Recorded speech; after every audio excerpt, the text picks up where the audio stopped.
우리가 오늘 이제 그동안 민수기를 공부하고 있잖아요. 근데 민수기 그 20장 우리가 어제 저번 시간에 공부한 그 모세와 아론이 범했던 무의식 중에 범했던 그 죄를 이제 지나고 나면 이 이스라엘 백성이 에돔을 통과해서 가면 상당히 빨리 갈 수 있는데 그들이 이 에돔을 통과하지 못하는 이제 그런 사건이 나오거든요. 근데 이것이 읽어보면 그냥 평범한 사건처럼 보이지만 이 안에 하나님께서 이스라엘 백성에 가르치고 싶으신 그런 그 교리죠. 성경의 주제가 흐르고 있어요. 그래서 오늘 우리가 그것을 공부하면서 동시에 그동안 여러분들이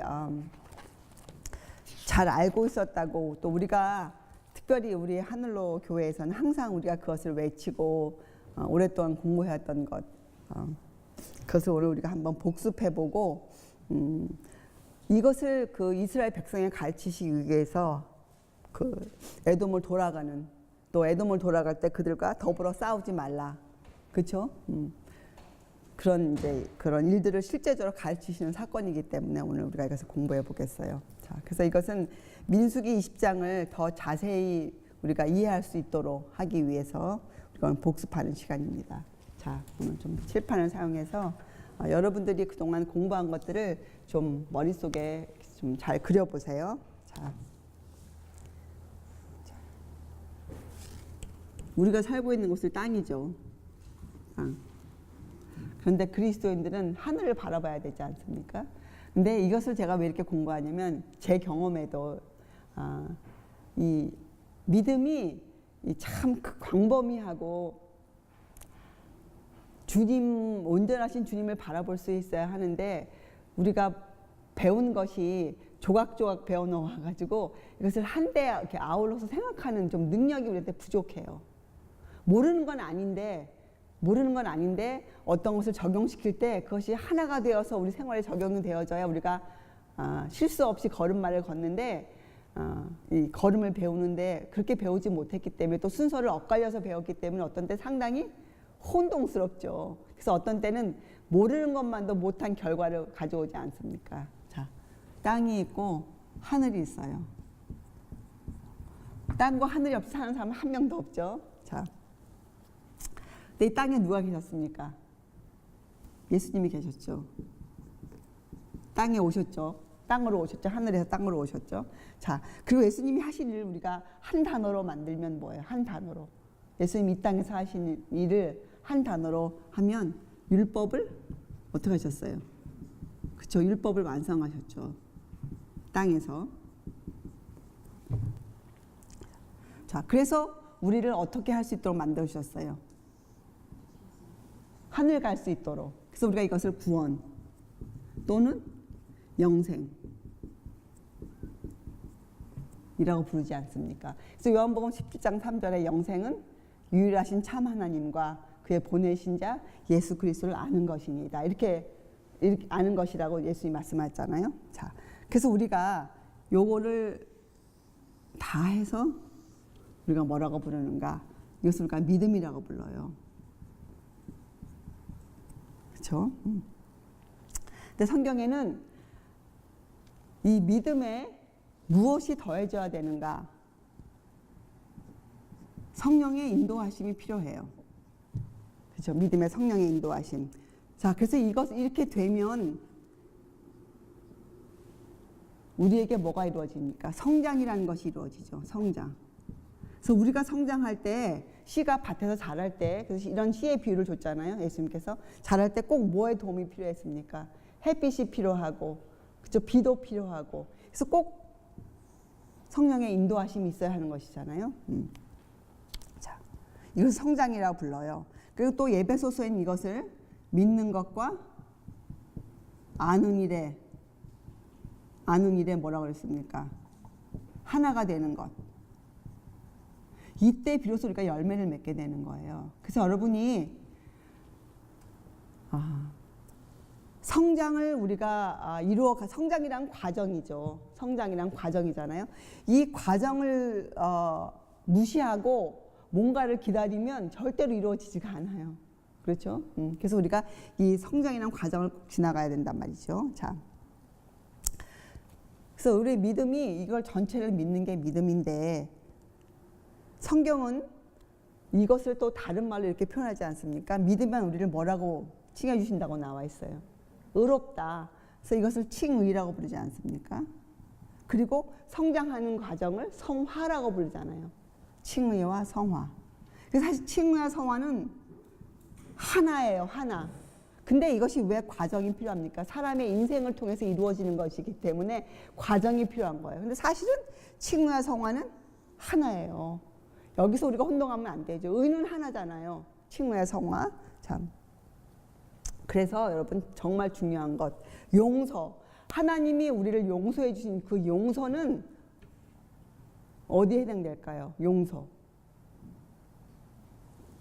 이 전체가 용서예요. 용서. 그죠? 왜요?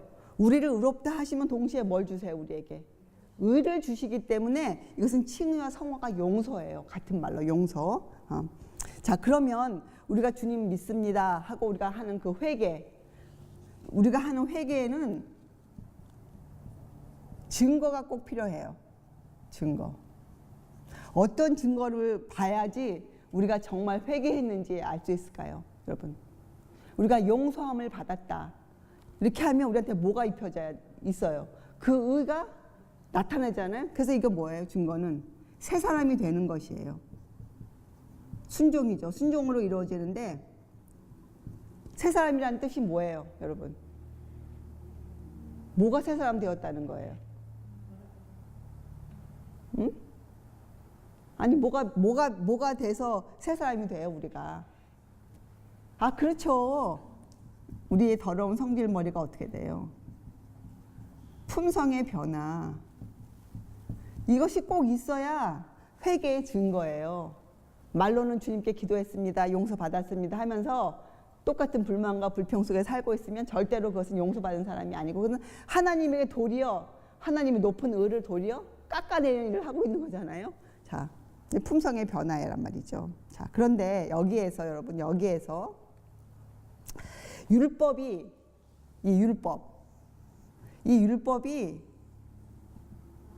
요구하는 것이 있다고 성경은 가르쳐주고 있어요. 율법이 요구하는 것. 율법이 요구하는 것이 뭐예요? 율법. 그렇죠. 의를 지켜라. 의란 말이에요. 자, 그래서 이 의를 지키시기 위해서 예수님께서 이 땅에 오셔서 하신 큰 일이 있죠. 율법을 완성시키기 위해서 하신 일 중에 하나가 제일 큰 일이 뭐예요? 예, 십자가에 돌아가셨어요. 죄값을 치르신 거예요. 죄값. 그러니까 율법은 뭘 요구하냐? 죄값을 요구하는 거예요. 죄값. 결국은. 예. 죄값이 들어와야 율법이 만족을 이루는 거예요. 하나님의 공의가 만족이 되려면 온 우주 앞에 하나님의 공의가 공의롭다 이렇게 선포되려면 죄 문제가 없어져야 돼요. 죄 문제. 그래서 예수님께서 이 땅에 오셔서 율법을 완성시키는 일로서 최종적으로 그렇게 율법에 순종하며 사셨지만 최종적으로 율법을 완성시키시기 위해서 율법의 십자가에서 돌아가셨어요. 죄값을 치르셨어요. 자, 그렇죠. 왜냐하면 의는 성경에서 뭐라고 가르치는가? 율법에 순종하는 것이 의라고 가르치죠. 불법은 뭐예요? 그렇죠. 하나님의 법을 범하는 것을 죄라고 부르지 않습니까? 성경은. 그렇죠? 우리가 모든 것은 이 성경적으로 우리 머릿속에 단어를 정리해 놓아야 되니까. 그렇죠? 자. 그래서 우리가 이 땅을 바라볼 때 생각하는 주님은 누구십니까? 이 땅을 바라볼 때 우리도 생각나는 주님이 계세요. 당연히 십자가에 돌아가신 주님이죠. 지금 많은 교회에서 이 돌아가신 주님까지는 그런대로 사람들이 믿는다 그래요. 물론 이 과정이 잘못되어 있지만, 그렇죠? 자, 그런데 성경은 또 이렇게 가르칩니다. 이 하늘, 구원과 영생을 우리가 얻어서 가는 이 하늘에 누가 계시다고 가르칩니까? 예, 예수님도 어떤 예수님이세요? 그냥 예수님이 아니시고 어떤 예수님? 그렇죠. 부활하신 우리의 구세주가 계시다고 우리한테 가르쳐주고 있어요. 성경은. 그래서 여러분, 우리가 하늘로 갈 수 있는 유일한 길, 길이 뭐예요? 바로 십자가예요. 자, 그런데 이 십자가가 단순하지만 이 십자가의 내용들이 있어요. 우리가 무엇을 믿을 때에는 내가 저 사람을 사랑해 줄 때에는 내 마음대로 사랑하는 게 아니죠. 사랑은 이웃을 위한 거니까 그 사람이 원하고 그 사람이 그 사랑을 느낄 수 있게 하는 게 사랑이잖아요. 자, 그래서 믿는 것도 우리가 어떻게 믿어야 돼요? 성경 안에서 가르쳐주는 그 믿음을 가져와야 돼요, 우리가. 그렇죠? 그래서 이 십자가가 이 죄인인 사람, 땅에 살고 있는 죄인들을 구원하는 유일의 치료제예요. 근데 여러분, 우리가 먹는 세상에서 약에도 종류가 있습니다. 병을 치료하는 치료제가 있죠. 자, 몸에서 병이 나으면 그 다음에 뭘 의사들이 또 처방합니까? 그렇죠. 영양제들을 처방하죠. 그동안 잃어버렸던 영양소들을 공급받아야 되지 않습니까? 그래서 회복제를 또 먹어요. 그런데 우리 이 주님은 우리의 유일한 십자가는 치료제일 뿐더러 동시에 우리의 회복제예요. 그게 무슨 뜻입니까? 우리에게 한번 이 의를 입혀주시면 우리가 싫다고 하지 않는 이상 어떻게 됩니까? 계속적으로 우리 마음에 이 의를 머무르게 하세요. 그래서 로마서 1장 6절엔 어떤 글이 있습니까? 이 뭐라고 불러요? 복음을. 예, 구원을 주시는 하나님의 능력이라 이렇게 불러요. 능력. 여러분, 능력도 그냥 능력이 아니고 하나님의 능력이에요. 우리가 이걸 믿으면 어떻게 해요? 예, 우리가 회복될 수 있는 우리의 인생의 그 오래된 우리의 그 인생 과정에 투쟁하는 그 날들에게 항상 우리가 이렇게 믿고 살 수 있는 그 하나님의 능력을 힘을 주시겠다는 것이 이 믿음이에요. 그렇죠? 자, 그 로마서 1장 16절 말씀인데 또 17절에는 뭐라고 적혔습니까? 복음에는 뭐가 나타난다고 나와요? 하나님의 뭐가 나타나요? 이 의가 나타난다고 나와요. 그래서 우리를 어떻게 해준다고 나와요? 믿음으로 믿음에 이르게 해준다고 나오지 않습니까? 자, 그래서 우리가 이것을 믿음이라고 부르잖아요. 여기 써있지만 믿음. 자, 믿음이 이것이 믿음인데 이거 전체를 믿으면 믿음으로 믿음에 이르게 돼요. 그래서 이것을 성경은 우리가 뭐라고 부르니까 이것을 계시록에서 영원한 복음이라고 불러요. 영원한 복음. 자, 이것이 우리가 믿는 복음이에요. 그래서 계시록은 이 마지막 때를 잘 알려준 예언서이기도 하지만 더 중요한 것은 그 계시록의 중심에 뭐가 서 있냐? 십자가가 서 있어. 왜요? 그 계시록에 이 어린 양이라는 단어, 하나님의 어린 양이라는 단어가 29번 나와요. 성경 66권 중에서 가장 많이 나오는 것이 요한 계시록이에요. 그래서 계시록은 우리에게 땅과 하늘을 이어주는 예수님을 가장 많이 알려주는 하나님의 어린 양으로, 하나님의 어린 양이라는 뜻은 바로 십자가를 대신하는 단어가 하나님의 어린 양이거든요. 하나님의 어린 양, 십자가. 그래서 계시록은 이 십자가를 우리에게 아주 대표적으로 알려주는 책이 계시록이에요. 요한계시록. 이것을 우리가 영원한 복음이라고 부르고, 이렇게 믿는 것을 우리가 뭐라고 부릅니까? 믿음으로 뭐라고 불러요? 말미암는. 왜? 우리에게는 의가 없어요. 우리는 용서를 받을 만한 사람들이 절대 아니에요. 근데 우리가 이렇게 용서를 받는 그 이 과정, 믿음으로 믿게 이르는 과정, 어떻게 우리 믿음이 의가 되는가, 어떻게 우리 믿음이 의가 되는가, 그 과정이 바로 이렇게 아주 단순한 과정으로 인해서 우리에게 의가 이르러 오는 거예요. 그런데 한번 우리에게 의를 입혀주시면 그 의는 절대로 예수님 도로 가져가지 않으세요. 우리에게 주셨어요. 이 의를 입혀주셨어요. 예수님께서. 그렇죠? 그런데 문제는 뭐가 있습니까? 문제는 우리가 살면서 뭘 범합니까? 자주. 실수. 모세도 실수했죠. 자주 실수가 나와요. 자, 그렇죠. 그런데 우리가 염려할 필요가 없는 것이, 우리가 이 믿음을 갖고 있다면, 우리가 이 믿음을 확신하고 있다면, 우리가 실수가 있을 때 우리가 얼루가 어떻게 될까요? 금세. 그래서 히브리서 어떻게 나가라 그래요? 담대하게. 실수가 있지만 담대하게 우리가 어디로 가요? 십자가로 가는 거예요. 왜요? 십자가는 이제껏 우리가 알고 있던 개념처럼 땅에서 이루어진 사건이지만 십자가의 원뜻은 뭘 포함하고 있어요? 하늘을 포함하고 있는 거예요. 십자가는. 십자가 없이는 절대로 사람은 하늘을 바라볼 수가 없어요. 하늘을 바라볼 만한 근거가 우리에게 없거든요. 왜냐하면 우리는 을을 볼 수 없는 사람들이니까.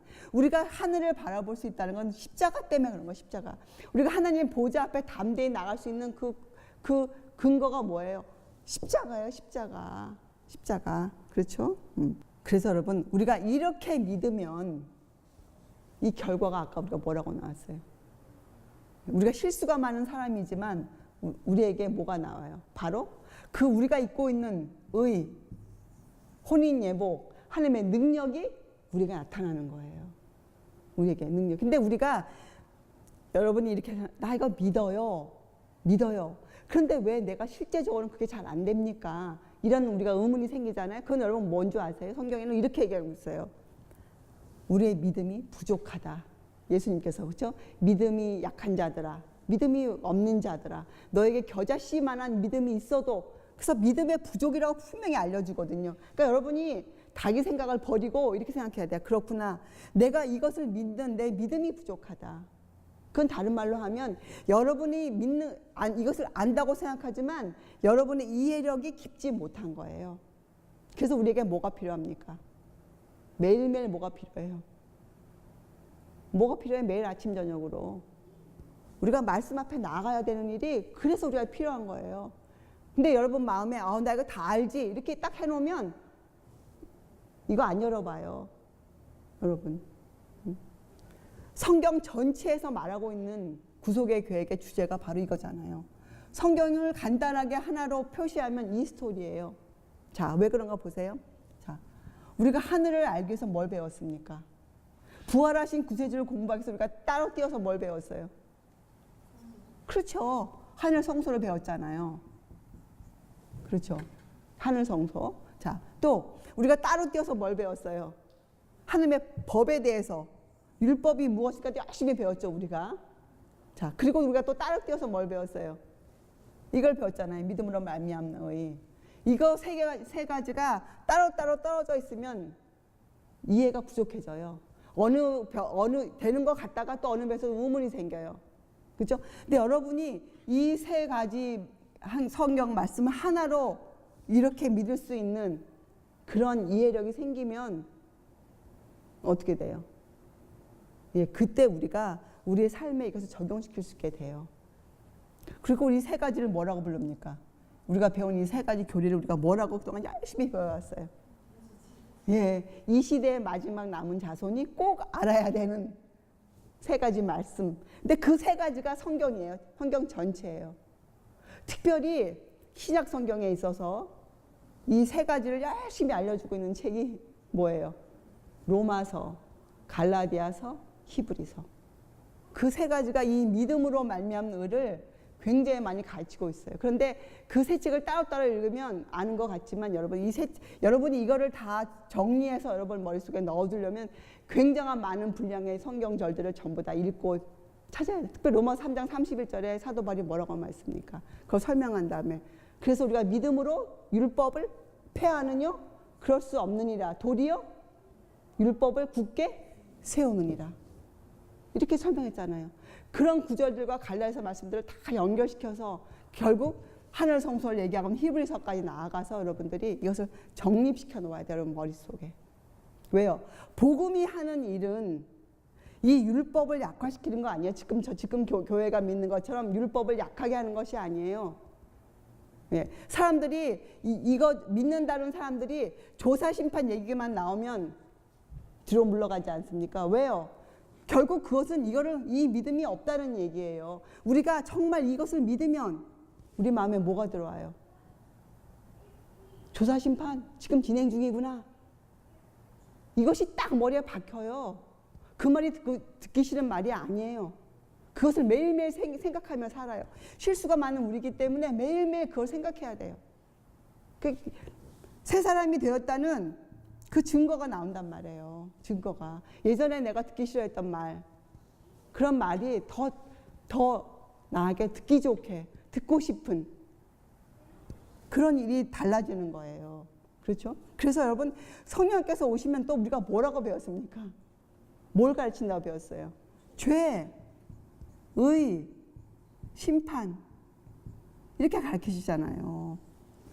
그러니까 성경에서 우리 이해력이 나쁘기 때문에 그것을 나누어 설명해 주셨지만 이력이 깊어지면 어떤 일이 생겨야 돼요? 그것을 다 통틀어서 이렇게 단순하게 여러분 이것이 바로 믿음이 의로 여겨지는 과정이기 때문에 아주 단순한 것이 이것을 단순하게 믿어야 간단하게 이렇게 믿어야 여러분 우리에게 뭐가 심어지냐면 능력이 생겨요. 믿음이. 그 믿음이 나를 끌어갈 수가 있게 돼요. 그렇죠?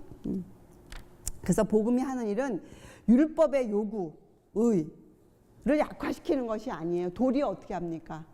도리어. 사람들이 이 율법을 지킬 수 있도록 만들어주는 것이 복음이 하는 일이에요. 복음. 이 영원한 복음이 하는 일은 어떻게 해요? 우리를 이 율법을 완성하신 주님을 따라 살 수 있도록 만들어주는 것이 복음이 하는 일이란 말이죠. 자, 그럼 율법이 하는 일은 뭐예요? 율법이 하는 일은. 율법은 우리를 정죄해요. 그런데 이 정죄라는 단어만 떠도 우리가 막 싫으니까 생각 안 해보는데 우리를 정죄하는 이유가 뭐예요? 율법이. 성경은 뭐라고 가르쳐? 갈라디아서에서.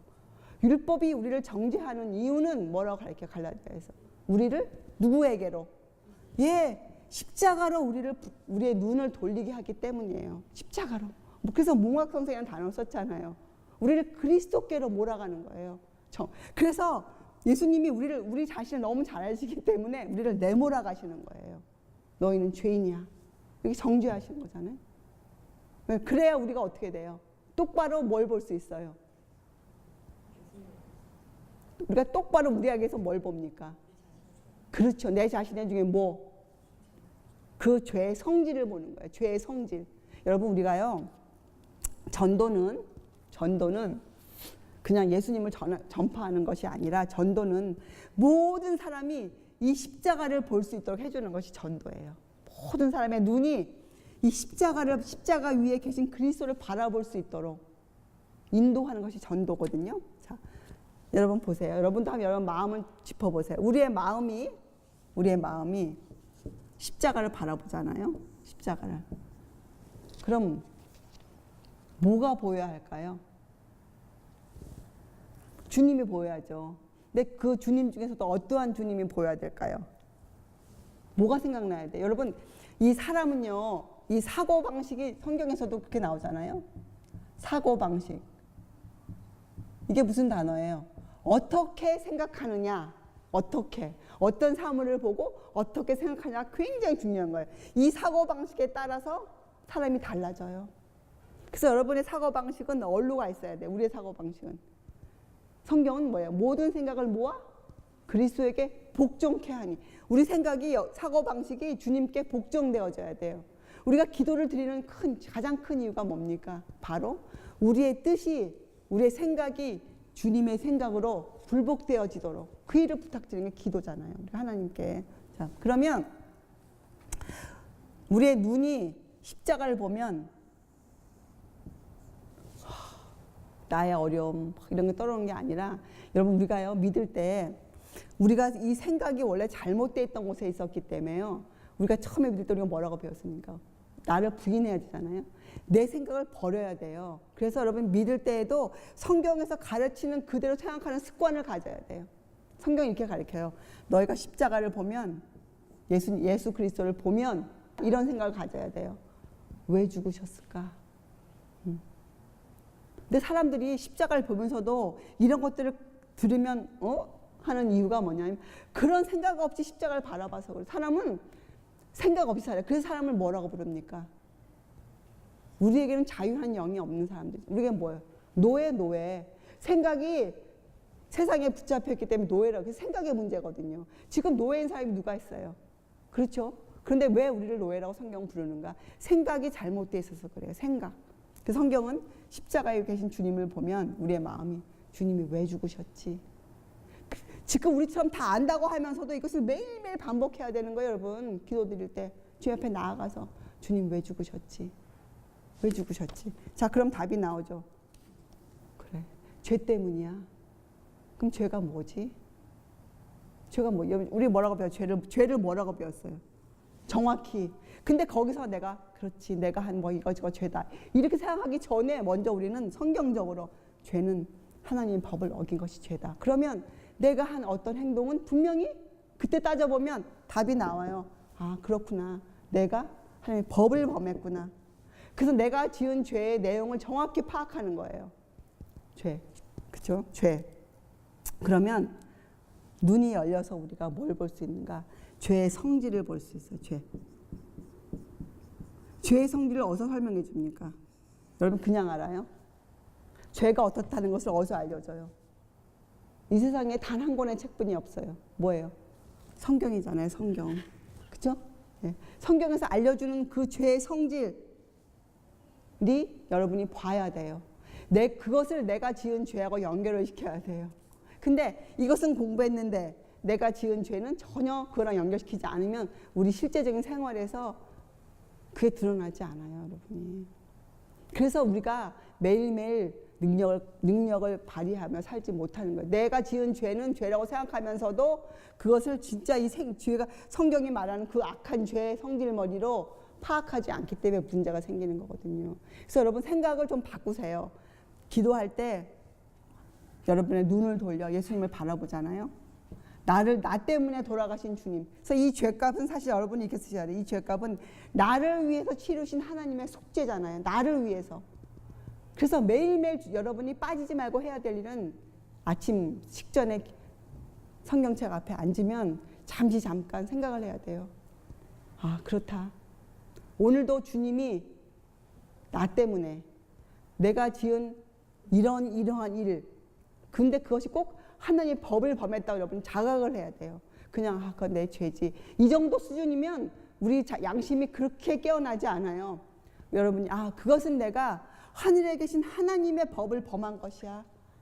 나는 죄인이야. 나는 정죄받은 죄인이야. 성경에서 말하는 그 극악한 죄인, 절대로 하늘 갈 수 없는 나는 죄인이야. 그 부분에 우리가 완전히 해결을 봐야 돼요. 근데 이것은 여러분 한 번 하고 끝나는 게 아니고 매일매일 우리가 가야 되는데 매일매일 난 정말 죄인이구나. 정말 주님이 나 때문에 돌아가셨구나. 어제도 내가 지은 그런 행동 때문에 주님이 돌아가셨어. 그 핏값을 치르셨어. 그래야 우리에게서 뭐가 나오는 줄 아세요? 이것을 정확히 이해해야 우리에게서 진정한 뭐가 나와요. 이거 회가 터져 나와요. 주님, 저는 정말 어찌할 수 없는 죄인입니다.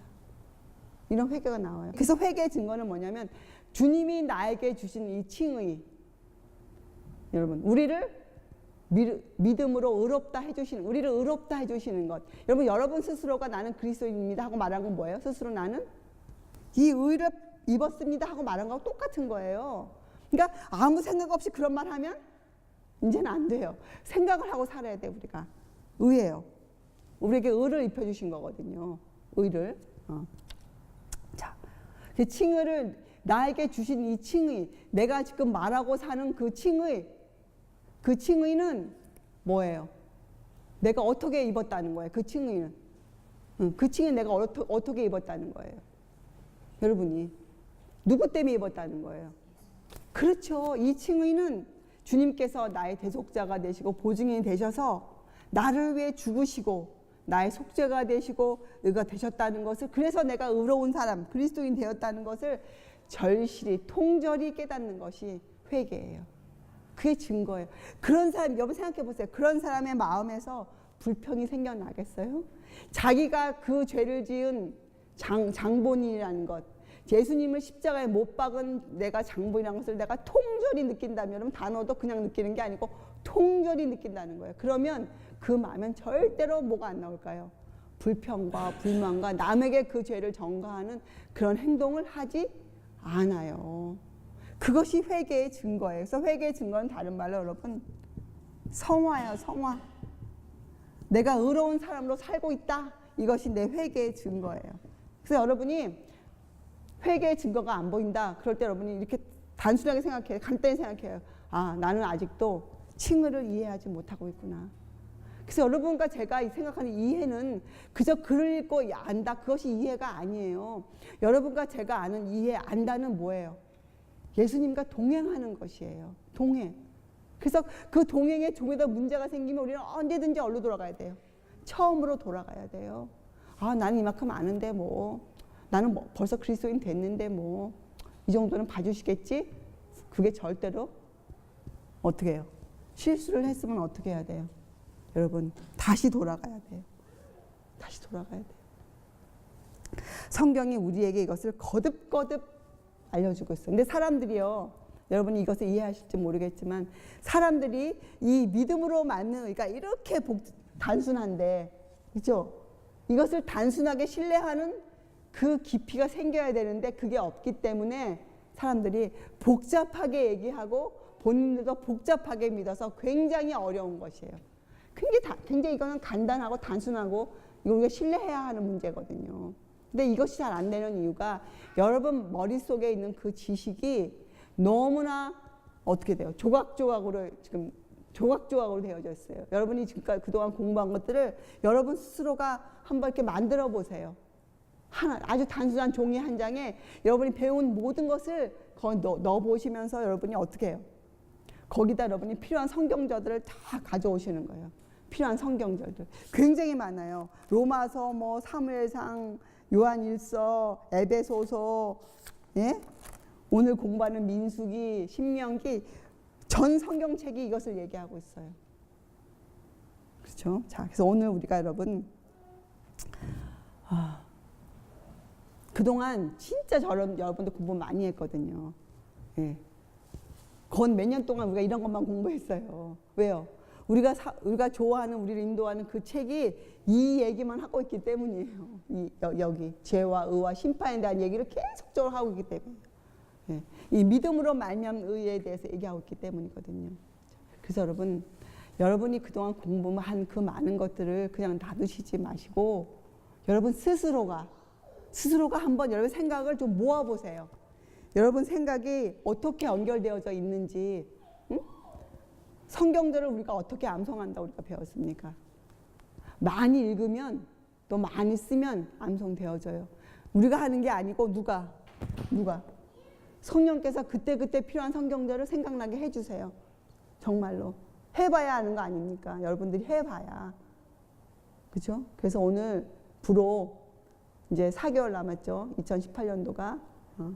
여러분이 나는 목표를 세우세요. 나는 정말 성경에서 뭐라고 말씀하시든지 그렇게 생각하도록 하겠다. 나의 사고방식을 바꾸겠다.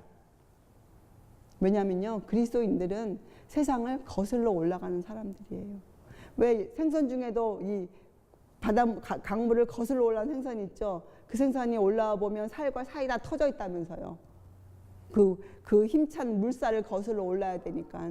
우리는 세상의 관습, 그렇죠? 세상의 풍조를 버리고 살아야 되는 사람이라고 성경이 얘기하잖아요. 그게 다른 말로 뭐예요? 세상의 사고방식과 반대로 살아야 된다는 거예요. 우리가 성경에서 말하는 사고방식대로 생각하며 살아야 되는 거거든요. 그런데 현대인들은 노예가 아니라고 주장하지만 우리 현대인들은 생각의 노예예요. 생각이 붙잡혀 있어요. 세상에 붙잡혀 있고 자기 자신에게 붙잡혀 있어요. 그래서 여러분이 여러분의 생각을 성경대로 바꾸지 않는 한 절대로 여러분 믿는 것, 여러분이 이것이 여러분의 생활에 도움이 전혀 되지 못해요. 도리어 여러분은 어떻게 이끌어갈까요? 예, 영적 교만으로 끌어가요. 굉장히 무서운 것이에요. 그러니까 지금부터라도 다시 시작하세요. 여러분의 모든 생각을 다시 시작하세요. 성경대로 생각하는 연습. 그건 정말 습관이거든요. 습관을 기르세요. 예? 왜냐하면 우리가 영적으로도 주님을 알아가는 일에 이제 우리가 걸음마를 배우고 걷기 시작하는 우리들이니까 생각도 마찬가지죠. 생각도 여러분의 무슨 생각이 막론하고 들거든 어떻게 해야 돼요? 들거든 생각해 봐야 돼요. 그냥 그래 이거지 옳다 이렇게 행동하는 것이 아니고 저도 이 범위에서 굉장히 많은 실수를 많이 범하는 사람이에요. 어떤 일을 해야 되는데 그냥 여러 사람 얘기 듣고 그냥 그래 뭐 그런가 보다 하고 일을 발걸음 뛴단 말이에요. 그 우리 실수예요. 우리가 어떻게 해야 돼요? 어떤 생각이 들 때 그 생각이 과연 성경에서 뭐라고 말씀하시는가 여기에 가서 우리가 살펴봐야 돼요. 그 일을 꼭 우리가 올해 시작해서 연습. 그것은 연습이 없이 습관이 되어지지 않으면 우리가 어떻게 돼요? 우리도 모세가 버물렀던 실수, 무의식 중에 범하는 죄. 그래서 우리의 모든 삶에 여러분 항상 그런 것을 공부했잖아요. 모세가 지은 죄를 공부했으면 이렇게 생각하세요. 20장을 끝내면서 여러분 마음에 나에게도 언제 그 가데스의 반석이 올지 모른다. 왜요? 잘 믿고 있다고 생각했는데 딱 그 반석에 걸릴 수가 있어요. 가데스의 반석. 여러분 배웠잖아요. 가데스의 반석이 뭔지 알잖아요. 모세가 반석을 어떻게 했어요? 주님의 말씀대로 명하지 않고 쳐서 문제가 생긴 거잖아요. 여러분의 삶에도 그런 반석들이 곳곳에 놓여 있단 말이에요. 왜요? 사단은 우리의 전진을 어떻게 하고 싶어 해요? 방해하고 싶은 거죠. 여러분 전진이 대로가 쫙 들어있는데 쫙 가는 건 전진이 아니에요. 전진이 뭡니까? 장애물들을 해치고 적들과 싸워서 승리하면서 가는 것이 전진이잖아요. 사단은 이 율법과 복음, 우리가 배운 거, 이것을 분리시켜 놓으려고 굉장히 애를 쓰고 있어요. 인류 역사 내내 그 짓을 해오고 있잖아요. 여러분 마음에도 율법과 복음이 떨어져 있으면 안 돼요. 이 율법과 복음에 대한 이 주제가 항상 하나로 돼 있어야 돼요. 그래야 믿음으로 말미암는 의의 능력, 내 마음에 머물러 있는 그것이 가능해지고 내가 생각할 수 있는 여지가 생겨요. 아시겠죠? 그래서 이제부터 우리가 뭘 연습해야 되나? 우리 하늘로 식구들이. 이제 여러분이 믿는 것을 하나로 묶는 연습을 하셔야 돼요. 여러분이 알고 있는 머릿속에 많이 산재해 있는 주님에 관한 그런 정보들이 그저 정보들로 남아있지 않고 그것들이 여러분 머릿속에 하나의 능력이 되어서 돌아갈 수 있도록, 그죠? 이 율법의 완성을 이루어진 주님을 따라 우리도 그렇게 살 수 있도록 하나님의 법에 순종할 수 있는 그 능력을 우리가 힘입을 수 있도록 우리가 입고 있는 이 혼인예복 의가 항상 우리를 인도해 줄 수 있도록 그런 연습을 여러분 습관을 가져야 돼요. 그게 여러분 사고방식이 바뀌는 거예요. 생각이 우리가 새 사람 되는 거죠. 사고방식이 바뀌면 화가 나던 일에 화가 안 나요. 왜요? 내가 바뀌었거든요. 내 생각이 화낼 일이 아니라고 생각이 바뀌어졌거든요. 예전에 그냥 따라갔던 일을 내가 이제는 안 따라가요. 왜요? 내 생각이 바뀌었기 때문에. 그것이 틀렸다고 내가 알기 때문에 그렇게 안 따라가요. 사람이 바뀌는 거예요. 그렇죠? 그래서 여러분 우리가 어제 공부했지만 우리는 재림을 소망으로 두고 있는 사람 아닙니까? 근데 구체적으로 그 내용이 뭐예요? 왜 재림이 여러분에게 소망이에요? 여러분 재림이 여러분에게 왜 소망입니까? 이런 질문에 여러분이 답을 할 수 있어야 돼요. 왜 소망이에요, 재림이? 왜 그런 줄 아세요, 여러분? 그 재림의 때에 어떤 일이 벌어질 겁니까? 그 재림의 때에 모든 사람의 인생이 드러날 것이에요. 그 기록들을 볼 것이에요. 근데 그때 우리는 우리 삶의 기록을 슬픔으로 볼 사람들이 아니에요. 이렇게 하고 살았기 때문에. 우리는 어떤 사람이에요? 그 삶의 기록을 기쁨으로 대할 수 있는 사람. 비록 내가 실수와 허물이 많았지만 하나님은 그 내 실수와 허물을 절대로 나에게 기록해 놓지 않으셨어요. 도리어 그 옆에 뭐라고 기록하셨을까요? 용서, 믿는 사람. 우리의 그 자리에다가 예수님의 순종을 대신 갖다 놔주시는 것이 하나님이세요. 그것이 하나님의 공의와 자비가 완성된 것인 거잖아요. 그래서 여러분 우리가 재림이 왜 우리의 소망인가? 이렇게 죄 많고 슬픔 많고 어지럽고 혼란스러운 나의 생애가 그 재림의 때에 내가 이렇게만 산다면 어떻게 해요? 우리는 삶의 기록을 슬픔이 아닌 기쁨으로 대할 수 있는 사람이에요. 그래서 우리가 재림에 소망을 두는 것이에요.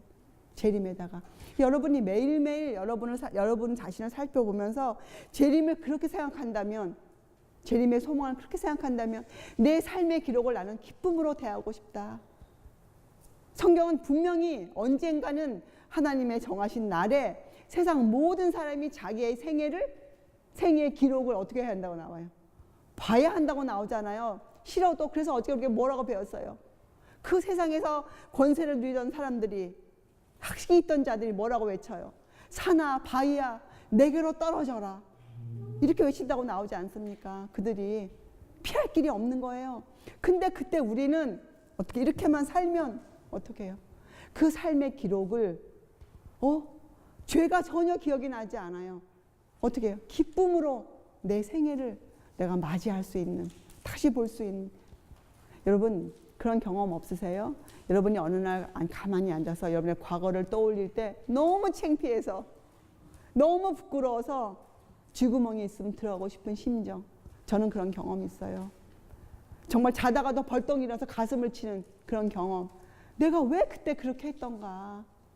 근데 더 무서운 거는 그 똑같은 일을 지금도 하고 있을 때 정말 기가 막혀요. 그때는 입이 안 다물어져요. 너무 기가 막혀서. 가장 슬퍼요, 그때가. 여러분 이렇게 우리의 생각을 좀 바꿉시다. 사고 방식을.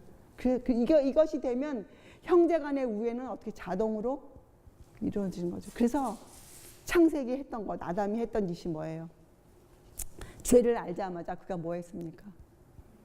네, 무화과나무로 옷을 입었어요. 그 죄를 가리려고. 여러분 절대로 우리에게 주신 이 시간, 여러분 지금 남아있는 생애가 엄청 귀한 날들이에요. 우리 언제 우리의 목숨이 끝날지 모르잖아요. 여러분 마지막에 20장에 그 에돔이 나온 다음에 무슨 일이 나옵니까? 아론이 죽어요. 아론이 죽어요. 그런데 그 아론의 죽음에서 여러분 모세는 이렇게 느꼈어요. 아, 이제 곧 나도 죽는구나. 이제 내 생애가 얼마 남지 않았다. 그래서 아론의 슬픔이 더 슬펐어요. 왜요? 철실한 친구를 잃어버린 거잖아요. 그 어려운 생애를 같이 살아왔던 동지를 잃어버렸죠. 그러나 모세는 자기의 생애가 얼마 남지 않은 걸 절감했기 때문에 모세는 더 열렬히 주님을 의지했어요. 그래서 그 후부터 모세가 하는 그 신명기서에 나오는 그 정말 그 호소는 강력한 힘을 갖고 있어요. 모세는 자기의 날이 얼마 남지 않은 걸 깨달았어요. 여러분 우리도 뭘 알아야 됩니까? 우리의 날이 결코 길지 않다는 것. 하나님이 주신 이 시간들이 얼마나 귀하다는 것. 이 귀한 은혜의 시간을 여러분 무화과나무 잎을 만들어서 엮지 마세요. 이 핑계 저 핑계 이런 일 저런 일 하지 마세요. 네. 오로지 우리가 할 수 있는 유일한 길은 뭐예요? 예수님의 피의 공로예요. 그 죄값이 나에게 입혀져야 돼요. 그 죄값이. 그 유일한 것을 여러분이 매일매일 아침마다 그 느껴오는 그 예수님의 십자가 여러분을 주는 그 무게가 정말 커지도록 여러분 그렇게 절실해지도록 여러분이 그렇게 이거 사람의 마음으로 할 수 없는 일이에요. 뭐 그때 우리가 기도드립니다 주님께. 그래서 예수님도 뭐라고 얘기하십니까? 마태복음, 마가복음, 누가복음에 아무든지 나를 따라오려거든 자기를 부인하고 날마다 제 십자가를 지고 쫓을 것이니라. 그 시작이 뭐예요? 매일 아침 여러분이 그 기도를 드릴 수뿐이 없는 게 우리는 그렇죠. 자, 그래서 20장을 끝내면 이 에돔을 통과하지 못한 이유는 하나님이 첫째 이스라엘 백성은 무력을 의지할 수가 없게 되어 있어요. 그리고 그 에돔 백성들에게 이 하나님의 이 복음, 공의와 자비를 이스라엘이 보여줘야 돼. 행동으로. 어떻게 이웃을 취급하느냐.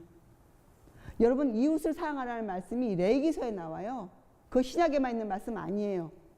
이웃 사랑하라는 것이. 그래서 이스라엘 백성은 여기까지 오기 전에 이미 뭘 배운 사람들이에요? 하나의 법을 배운 사람들이에요. 이웃 사랑 배웠어요. 그것을 이제 몸소 그들이 어떻게 해요?